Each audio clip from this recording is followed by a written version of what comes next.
So, good morning, good afternoon, everyone. My name is Yvonne Schoper. I'm professor at HTW in Berlin for International Project Management. I'm also member of the Presidential Advisory of GPM, that's a German Project Management Association, and I'm president-elect of IPMA, the International Project Management Association. And I'm going to talk today about the project PM² methodology and the IPMA individual competencies. So let's have a look. That's the structure of my talk today. We will look at today's world from the project manager's perspective. I'm going to talk about what makes successful project. We are going to talk about what is competence and if PM² and IPMA are competitors. A quick word on your questions that you might ask. I would very much like you to put your questions in the WOFA app, and I will later on after my speech come back to you and answer them. So let's have a look at today's world. So we have a lot of challenges. We are at the moment 7.7 billion inhabitants in this world. We all need sufficient healthy food every day. We are fighting with clean energy, clean water, climate change, the end of fossil energies, but also we are having to compete against poverty, urbanization, but on the other hand, we want equal opportunities and good education for everyone. And particularly in times of COVID-19, I think the whole topic of good equal medical treatment is also something that is really relevant for all of us. And finally, we are having a growing world population. On the other hand, we are having aging societies. So I think we can conclude there are a lot of challenges that we are dealing with in this 21st century. So when we then have a look at how can we solve these challenges, we will see that maybe not in the analysis of these pain points, but already when it starts with the design of these projects, problem solutions, project management comes into the game. And of course, particularly in the realization of these solutions. Not that much then in the usage of these solutions, but what many people also do not have in their mind is when we later on modify the usage of these tools or products, or when it comes to redesign or renaturation or recycling of all these products, that this is again a topic of project management. But one of the challenges is that we only have limited resources, and we need a wiser usage of these resources. So is project then something new of our time, a phenomenon of the 21st century? And the answer is no. If you look at the Greek or ancient Egyptian pyramids or the Chinese wall, or in Rome, the wonderful Roman temples, or in Cologne, whatever we have a look at, these are all projects. And it's only that by the time that we human beings became better and better. And the first one who was really mentioning the word of project maker actually was Daniel Defoe, the author of the famous Robinson Crusoe stories. And he was already in 1697 the one who describes proposals for the general improvement of what he says, economic, social, and cultural life of the nation. So that's the intention of a project maker. So what has happened in this time? And I would like to now go to what happened particularly in the last century concerning project management and how did it develop. So we can say that in the first 70 years in the last century, a project manager was mainly seen as a specialist in methods. And maybe Mr. Gantt is a good example because he introduced the critical path technique. And with all these technologies and techniques and methods, we were able to, for example, put a man on the moon. Then in the 1970s and 80s, we can say that that was the decade of the social sciences, and the understanding changed in that way that the project manager became a leader or a temporary executive. And since the 1990s, again, we see a further evolvement of project management, because today our understanding is that project management is a part of the strategic management in an organization. So it's part of the particular program and portfolio management, but also aspects like agile and hybrid forms of project management developed, but also concepts like projectification or the project society, which today are very growing fields in academic research. So let's spend a word on projectification, because we see that this is really a global trend. So what is this projectification? It's an amalgam of the two words project and organizational transformation, which describes that there is more and more projects as a normal form of doing business in organizations. And we can see this here also with this publication of projectification of the public sector, that there is really no area that is not touched by this global trend. And what I selected here are just some examples to see that really projects today are an integral part of our lives in our societies. So that is a study that I conducted in the last years. We tried to measure the amount of project work in specific European industries and economies. And so what we did is we compared the share of project work in Germany, Norway, and Iceland. And what you can see is that in all three national economies, it's about 34%, 35%. And at that time, this study was conducted in 2013-14. The forecast was already an increase by 5 to 10%. We wanted to repeat the study then this year, but because of COVID-19, we were not in the situation to do so. But what we can see is that if you look here at all these industrial sectors, you can see that from fishing to manufacturing to construction to public sector, there is no industry sector that is not working with projects. And that is increasing steadily from year to year. So now let's have a look at what makes project success, because it's not only about doing projects, but about doing successful projects. So the classic understanding of project success is to reach the scope, to reach the cost frame, and to do all this in time. So that is the classic understanding. But you would probably say that this is not true anymore in today's time. So this has changed, and today our understanding is not only scope, time, and budget need to be fulfilled, but also you want to make the employees happy and satisfied, so that they are not in a burnout after the project.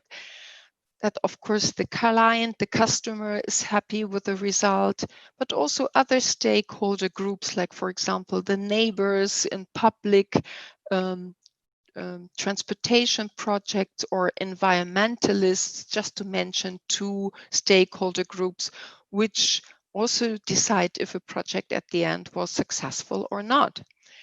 But even this is not enough. You also, as a project manager, always need to look at aspects like the environmental responsibility that the project manager has.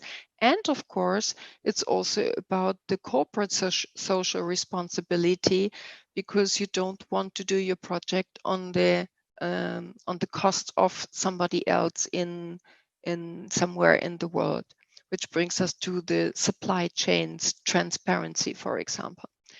So I think what we can agree by looking at this picture is that project success today is really not easy to achieve, and it's really complex. So what is our today's understanding of project success? And I would like to show this 5-level approach that was developed by Mr. Bannerman. And he differentiates here between level 1, that is the process success, so how to get to the results, but also the project management success, that is the one I was just showing to you with the iron triangle, but also looking at the product success, so the deliverables, are they really fulfilling all the expectations? But an aspect that we haven't talked about yet is also the organizational benefits of a project.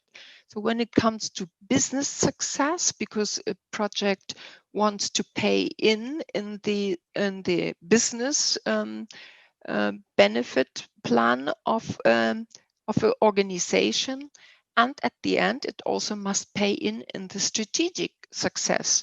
What does the organization want to achieve?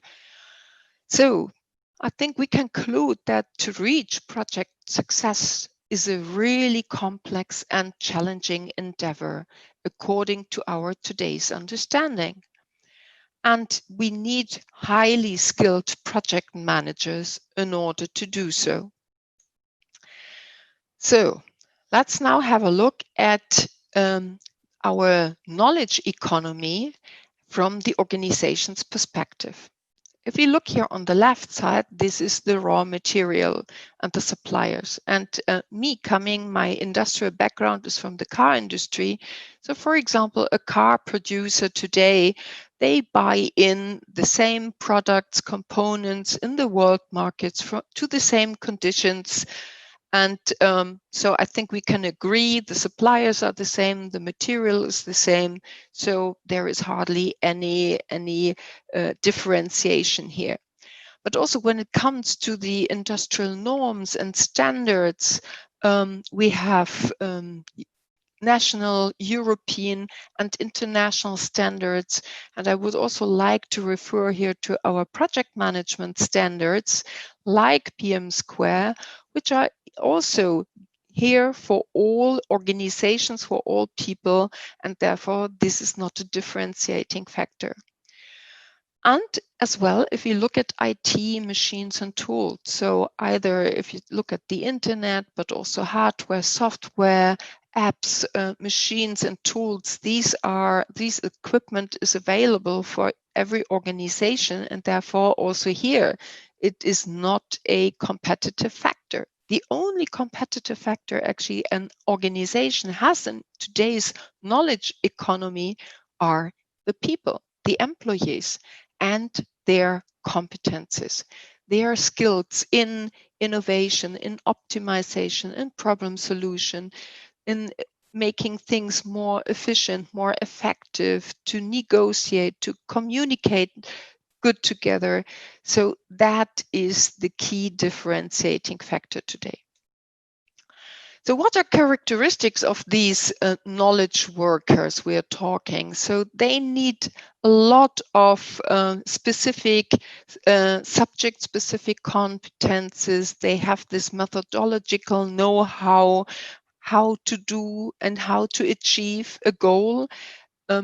But also they have the trust, they need to have the trust in their own capabilities. They have the self-management competences, but also knowledge about the social systems, the institutions, the corporate or functional culture they are dealing with in their work. And they bring in a lot of network expertise, so how to network with colleagues, with suppliers, with competitors, with scientists. it's also about this awareness, this self-awareness, personal maturity, self-reflection, critical thinking, that are the characteristics of knowledge workers. Which brings us to the definition of, and I was just mentioning it, of competence. So what actually is competence?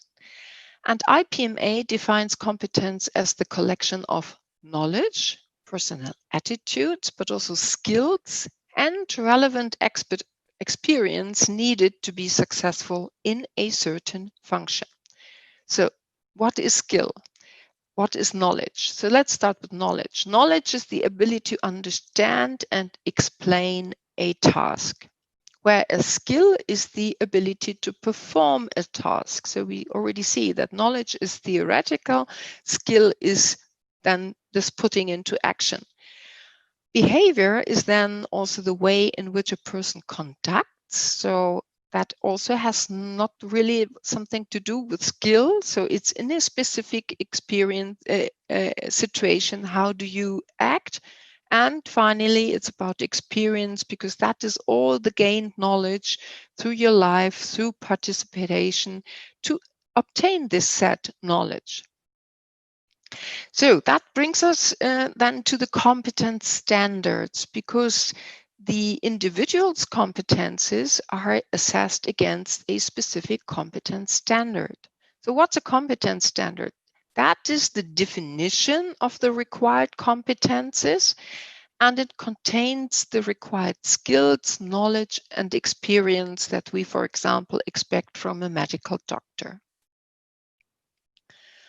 So how to gain this competence? And I would therefore like to have a look at the so-called knowledge stairs by Mr. North.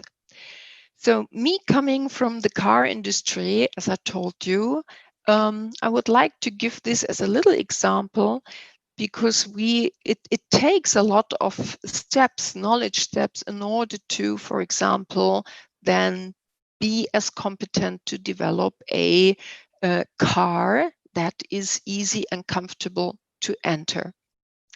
So let's start with here a couple of lines. So if you don't know what these lines are about, you maybe think it's a cave drawing.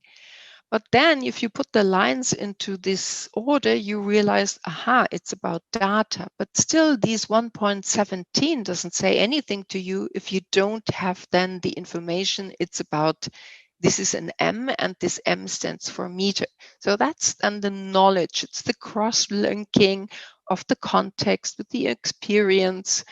But again, these 1.17 meter doesn't say anything if you don't know how to apply this knowledge.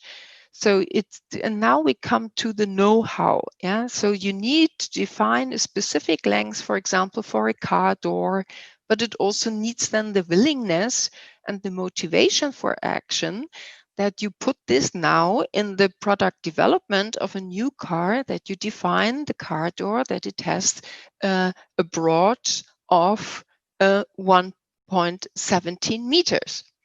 So, and maybe there are conflicts with your colleagues who want it smaller or larger, but it's your competence also to put the right action to negotiate and to fight for your objective, that you want to have this 1.17 meter, because you know that this is really relevant to achieve this, which then in the final stage brings a, for example, car the door designer to the fact that you achieve then such a good car that it's rated best in all competitive reports and test reports.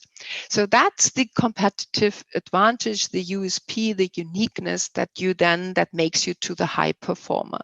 And here in this tiny little example, we see nicely the different development skills, because nobody is born, also not the best car developer, with this skill set that we are talking about.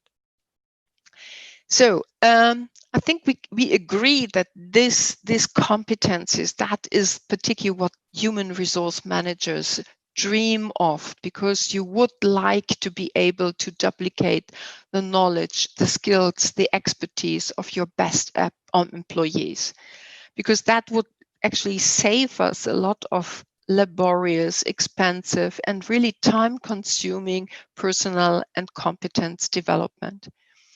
And here I would have liked to show you now a nice scene. Maybe you remember the film Matrix from 1999, but unfortunately my laptop wasn't able now to put it. It's a scene, can you teach me how to fly a helicopter, and where within seconds this competence of flying such a complex thing like a helicopter is transmitted. So I mean, that is still our vision for the 21st century, but unfortunately in the year 2020 we are still not able to do so.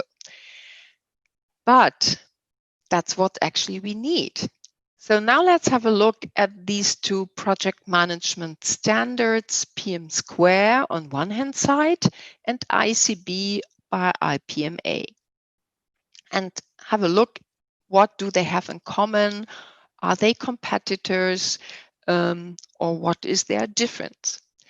So if you have a look at PM², I think what we can state is that this is a project management methodology. It's a process model standard, which is suitable for any kind of project, which is really, really wonderful because it helps a project manager how to get started, how to get to the end. We can also state that this is rule-based, because it's a normative approach, as it describes how to proceed, how to start, how to get from milestone to milestone, and how to get to an end. And it even tells a project manager which templates to use in order to come to a successful end. In comparison to ICB4, and ICB stands for Individual Competence Baseline. So that is the fourth version of IPMA. It was launched in 2015. And this describes the individual competencies of successful project managers. So the understanding here is that a competent project manager is a person who's able to adapt or to even develop new rules, but you can also take existing rules like PM² for the specific project, but also then to apply these. So another difference is that it focuses on the social and environmental circumstances and competences to understand these, and we'll have a look at these in a moment. And it is suitable both for agile and traditional projects.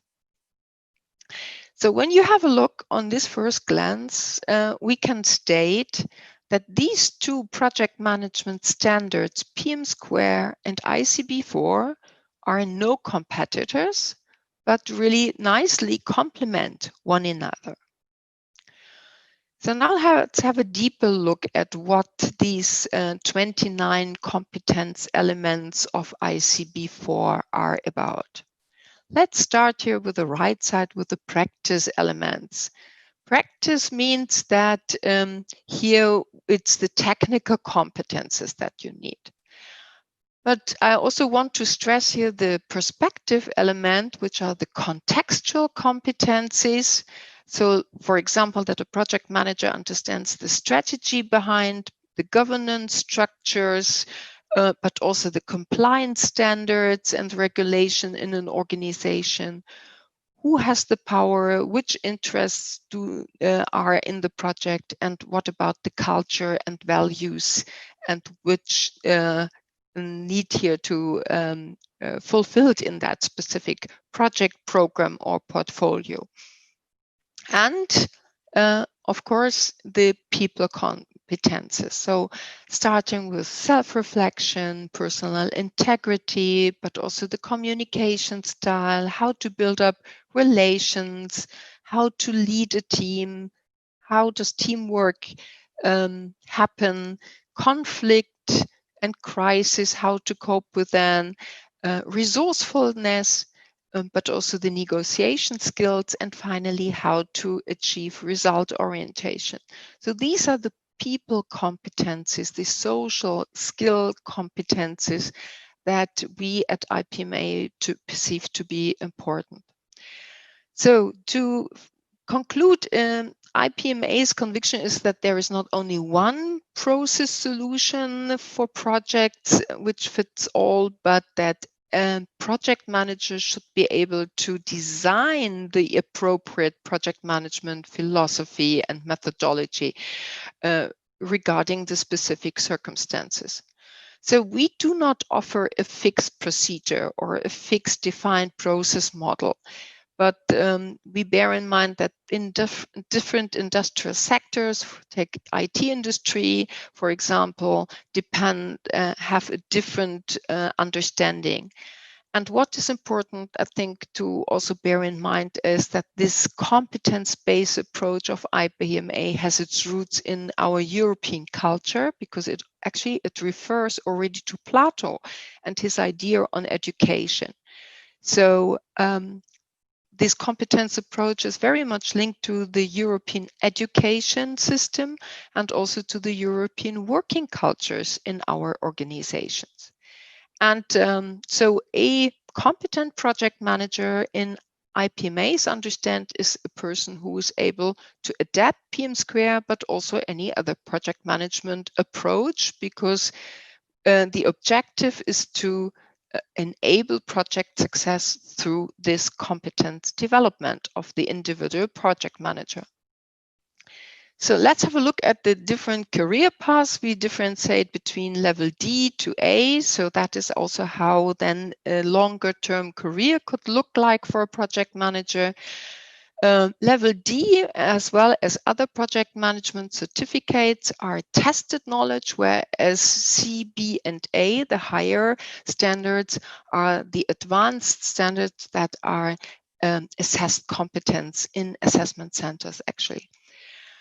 So here we have an example for in a real life organization, how we can differentiate classify the different projects and the competencies that are required in order to fulfill the task in the specific projects.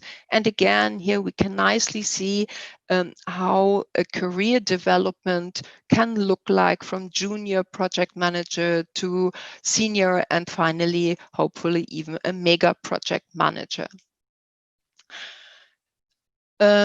A quick word on why do we also want to have certificates, because I'm often asked why is this relevant, and I like to compare the project management certificate with a driving license. So wherever you go in Europe or in the US or in China, with your driving license in a specific level, you indicate that you have the competence to drive, for example, a motorbike or a truck. It's about understanding the same norms and rules, like, for example, what means a red traffic light. It's about the same language, but also it's about the same ethical and moral standards, for example, that everywhere in the world it's not allowed to drink alcohol and drive. So that, I think, is an example that is fitting nicely, and that's what also we want to achieve here with our project management certificates, that this is a competence that is understood by everyone worldwide. So to conclude, I think we can say that to cope with our today's challenges, we need by far more competent project managers. Competencies are abilities that individuals, but not only individuals, also organizations and even the entire society possess. And PM² and ICB4 by IPMA provide a robust framework for successful projects. And I think now after my talk, you will agree that these two project management standards do not substitute, but really nicely complement each other.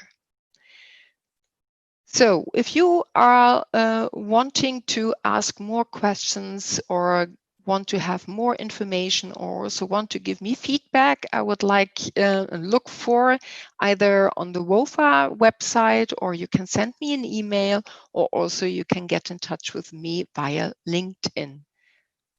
Thank you very much for your time. And I look forward to your questions now.